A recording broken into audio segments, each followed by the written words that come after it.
السلام علیکم ورحمۃ اللہ وبرکاتہ۔ ناظرین، آپ دیکھ رہے ہیں زین مدنی اسلامک چینل اور میں ہوں آپ کا میزبان محمد زین مدنی۔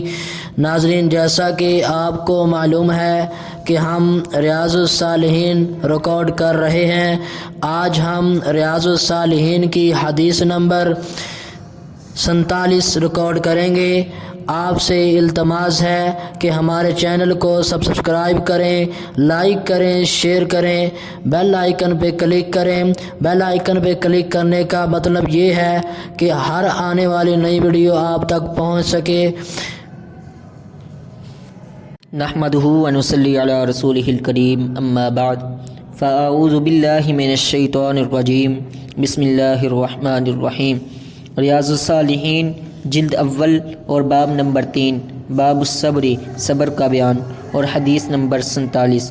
حضرت معاذ بن انس رضی اللہ عنہ سے روایت ہے کہ نبی علیہ السلام نے فرمایا، جو شخص غصے کو پی جائے جبکہ وہ اسے نافذ کرنے پر قادر بھی ہو، اللہ تعالیٰ قیامت والے دن اسے تمام مخلوقات کے سامنے بلائے گا اور اسے کہے گا کہ وہ جس حور عین کو چاہے اسے اپنے لیے پسند کر لے۔ اسے ابو داؤد اور ترمذی نے روایت کیا ہے، اور امام ترمذی نے کہا ہے کہ یہ حدیث حسن ہے۔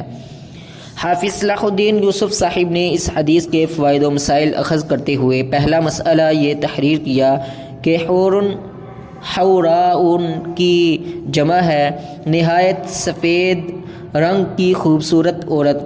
عینا کی جمع ہے موٹی آنکھوں والی۔ مراد دونوں سے خوبصورت ترین عورت ہے جو مومنوں کو جنت میں ملیں گی۔ دوسرا مسئلہ یہ تحریر کیا کہ اس میں اس شخص کی فضیلت اور ضبط نفس کا اجر و ثواب کیا گیا ہے جو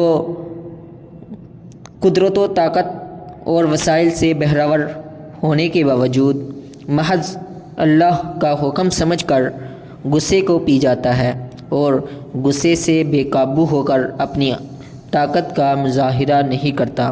راوی حدیث حضرت معاذ بن انس رضی اللہ عنہ۔ معاذ بن انس جوہانی رضی اللہ عنہ، ان کے بیٹے کا نام سہل تھا، مصر میں رہائش پذیر تھے۔ ان کے بیٹے نے ان سے روایت کیا ہے۔ ان کے پاس احادیث کا بہت بڑا نسخہ تھا جس سے امام احمد بن حنبل کے علاوہ دیگر ائمہ حدیث نے استفادہ کیا ہے۔ لمبی عمر پائی، خلیفہ عبد الملک کی خلافت تک زندہ رہے۔ کتب احادیث میں ان سے 30 احادیث مروی ہیں۔ وما توفیقی الا باللہ۔